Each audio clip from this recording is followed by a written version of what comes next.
Yeah, hello, Martin Baker here from Baker's Garden Buildings. I'm over in Reading. I wanted to show you this Iroko summer house that we produced only a few months ago back in the area. So I thought I'd pop in, see the customer and also show you this around. So the whole idea of this building is we didn't want to ruin this lovely view of the fields out there. I wanted the building to be subtle and kind of look really natural. So we've actually done this in Iroko timber cladding with contrasting anthracite doors with an anthracite fascia, and the matches really works well. And the whole idea is we're just enjoying that view. So really stepped into the left hand side of the garden, cement wall to the rear and also to the right, which I'll show you in a moment.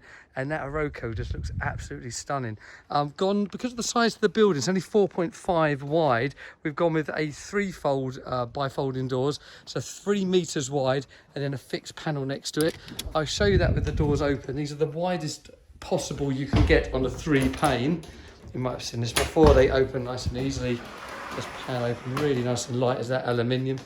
And as I come back here, you can see now that lovely openness that you get. And the whole point of this is big, large panes of glass. We didn't even put an opener in the side there because we wanted just to get the feel of that space and that field down there from inside the room for the winter. And in the summer, of course, it's open for your enjoyment.